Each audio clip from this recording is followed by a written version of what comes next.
Ianucci. I'm Dave Roper. And this is the Team Obsolete Benelli-four. It's a 1968-69 350cc Grand Prix racing machine. It has a 4-cylinder 16-valve engine with a 7-speed gearbox.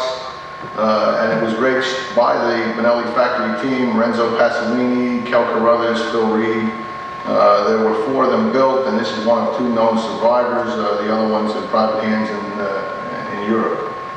The period during which this bike was originally run by the factory was a very exciting period in Grand Prix racing. There was a great deal of diversity in the Grand Prix machines that were being fielded by the factory teams. You had MV Augusta with their 3s, the Benelli with the 4s, there were Bianchi twins. The Hondas had twins and 4s and even some 6s.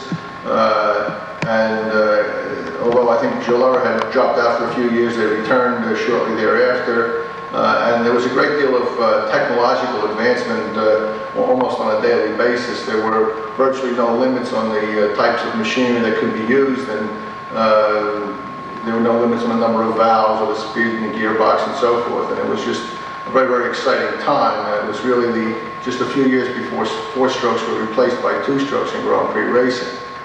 We acquired the bike from a German in 1981 who had acquired it from the Benelli factory about 10 years before that. He had acquired a Honda 6, and when he was unable to keep that bike running, he did a deal with the Benelli where he would let them examine the inside of the engine for whatever they could learn, and in return they gave him this Benelli. He campaigned it with limited success, and then we got it from him long after he retired. It was disassembled and it was in pretty rough condition. We started restoring it in 1990, finished it in 93 in time for Daytona.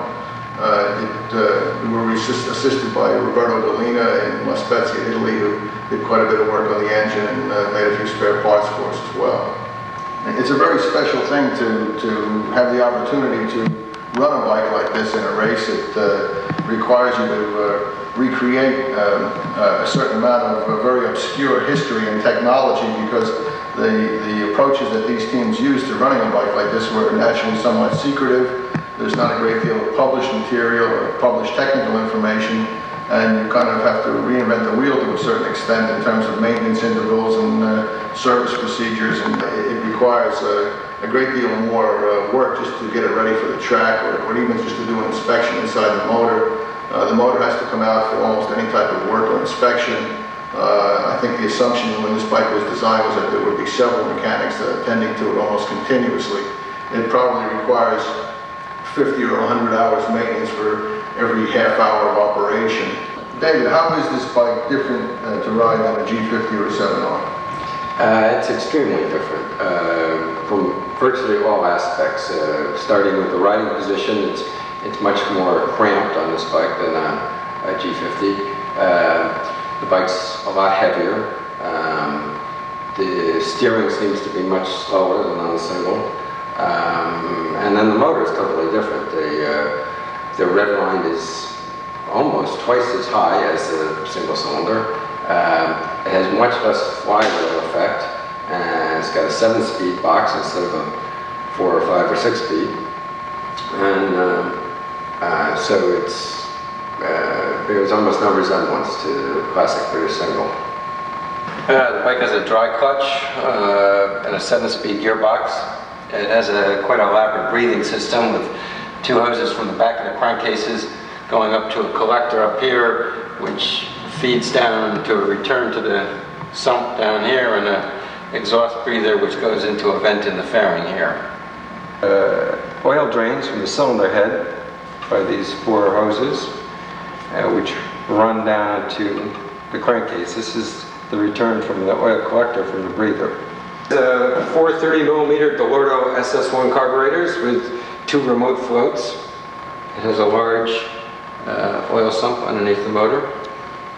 The ignition is by a Mercury outboard motor magneto made in the United States, driven off the front of the crankshaft.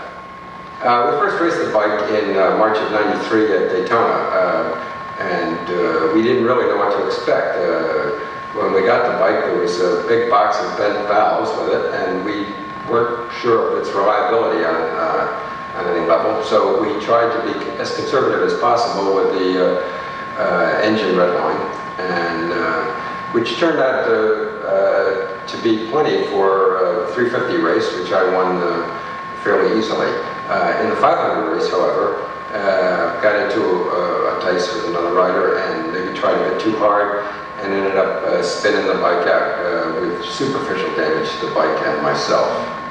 After Daytona, we received an invitation from the organizers of the Manx Grand Prix to run this bike in the classic Manx.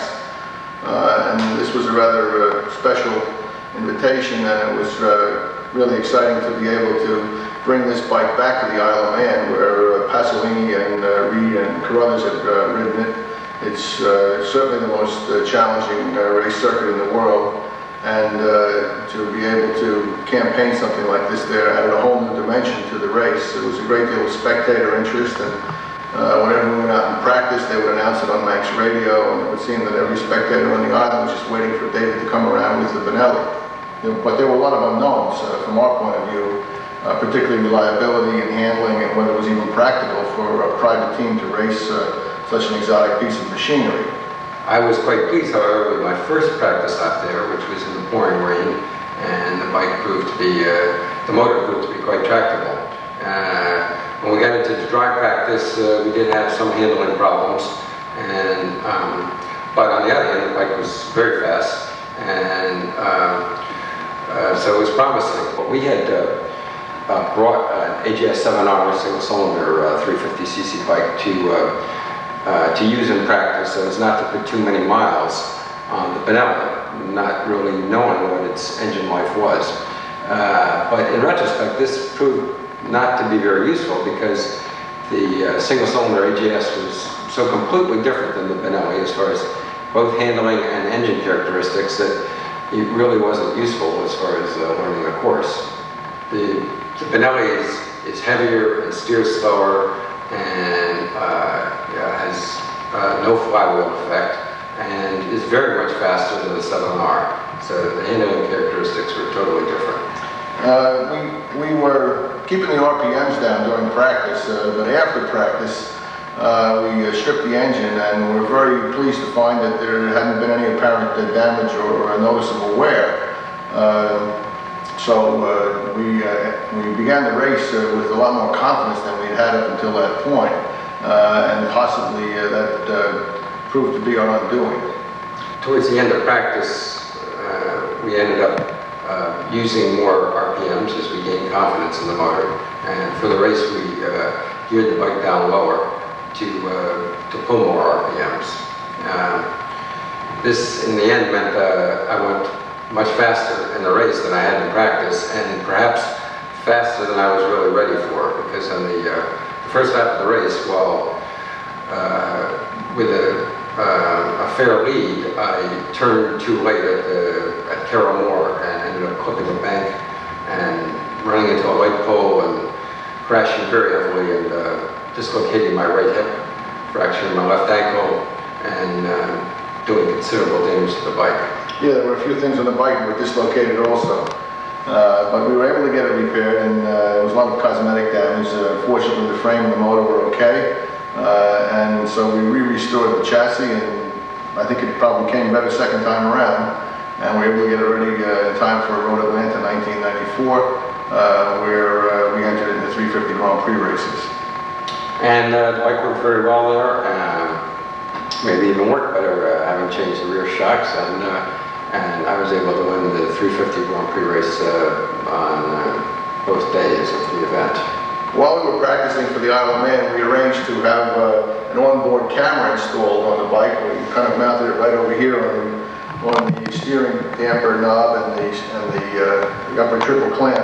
And we were able to get some really exciting onboard footage doing a fast lap on the mountain circuit. What you're about to see is an actual practice lap. This took place Friday evening. You'll notice that there's lots of traffic, which is somewhat different than the actual race, where you tend to see very few people. But this is what it's actually like to practice at the Isle of Man.